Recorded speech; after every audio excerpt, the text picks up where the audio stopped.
Imagine this. You live in a mountain fortress that doesn't exist on any map. You have no name, no record, no past. You are not a soldier. You are not a spy. You are something the medieval world had never seen before. For 200 years, a real organization of assassins held Caliphs, Crusaders, and Mongol Khans in absolute terror. They didn't fight with armies. They killed surgically. Precisely. Without a trace. Welcome to the Order of the Hashishins. You are 12 years old. You are an orphan from a village in Khorasan. A recruiter came to your uncle, not with threats, but with money. With a promise. Your nephew will become a warrior of God. He will receive an education, food, purpose. Your first year is not combat training. It's the Quran, mathematics, astronomy, and rhetoric. Because a killer must think before he acts. They are not teaching you just to kill. They are teaching you to reason. The order actively recruited orphans and children from poor families, not by force, by offering a better life. That made their loyalty absolute. But you don't know where the real entrance to the order is. You don't know the names of your senior brothers. You are seen, but you can see nothing. You are a Lasiq, a student, the lowest rung. And yet, you are already inside. Every year that passes, you lose a little more of your name and gain something else in return. Purpose, direction, the feeling that you were chosen. Most boys never ask what they were chosen for. You are 18. You pass the selection. You are a Fidai. The word means one who sacrifices himself. And that is not a metaphor. Your life now belongs to the mission, not entirely your own. You are sent to Aleppo. You pose as a spice merchant. You learn the local dialect. You memorize the daily schedule of a vizier you have been ordered to eliminate in 2 years. Fidais lived near their targets for years, sometimes 5, 6, 7 years, working as servants, traders, monks. Only then they acted. You don't know why this man must die. You don't ask. Because a true Fidai does not doubt. The weapon is almost always a dagger, not poison, not an arrow, a dagger up close in front of witnesses. Because the goal is not just death, the goal is fear. The corridor, 10 steps. You are behind him. He doesn't know you exist. One hand beneath your robe. You don't run. That's the point. Standing still? That is the message. You were here. You will be here again. No one can stop this. By morning, the city is quieter. Guards are doubled. Officials cancel public appearances. Fear has done its work faster than any army. You return to the mountains. You have no trophy, no recognition, no name in any history. Just a new sealed scroll, a new name, a new city, and the same absolute calm. You survived. The mission is complete. You were not caught. And now you're a Rafiq, a brother. This is the first level of the inner circle. You know names. You see the structure. For the first time in years, someone is honest with you. They explain the politics. The order does not fight with swords. It fights by removing key figures. Every killed emir is a war prevented. Every dead vizier. Thousands of ordinary lives saved. That's what they tell you. And you begin to believe it. Or perhaps you already believed it long ago. The Nizari Ismailis were extraordinarily well educated. The Rafiqs were theologians and philosophers. Many of them genuinely believed in the Ismaili doctrine as the path to a just world.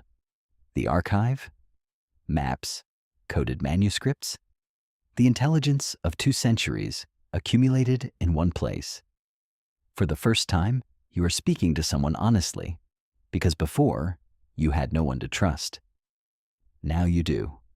Brothers, people who carried the same weight across the same years of silence. You don't yet ask whether the system itself is wrong. That question comes later. Now you are not killing.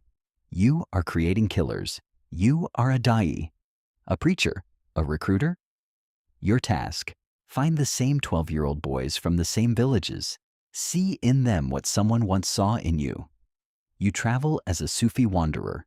You have quiet conversations about faith, justice, the injustice of the caliphate. And only when you see the spark, you offer the path. You know you are sending these boys to die. You do it consciously. And this is the first moment you ask yourself, did I actually choose this path? Or was it chosen for me? When I was 12, standing before a man with a coin in his hand, the network grows. New cells appear across Persia, Syria, and beyond. Each one a boy who trusted someone the way you once trusted. You lead a new recruit up the mountain trail. You walk slightly ahead. You don't look back. The fortress is visible ahead. And you remember the first time you saw it. You remember thinking it was salvation. You still think that. You have to. You run a network. 20, 30 people in different cities. You don't know all their faces. That is by design. Each agent knows only the adjacent link in the chain. If one is caught, the network holds. The order used the principle of need to know. Each operative knew exactly as much as necessary to complete his task. The failure of one did not expose the whole. Orders come from above. Sometimes names, sometimes only a description. You have never seen the old man of the mountain in person. His orders arrive through couriers and ciphers, but you feel his presence in every decision. Then one day, an order arrives with a name you did not expect. The name of someone you know, perhaps someone you love. You don't ask for a reason, because at this level you already know. There is always a reason. Few reach this. A Hujja, proof, is the living embodiment of the Imam's teaching. You are one of 12. You live inside Alamut. You see the old man. And here is the paradox. You expected a sage. You found a politician, a man who plays games on a board the size of the entire Middle East, who uses faith as an instrument, who uses you as an instrument.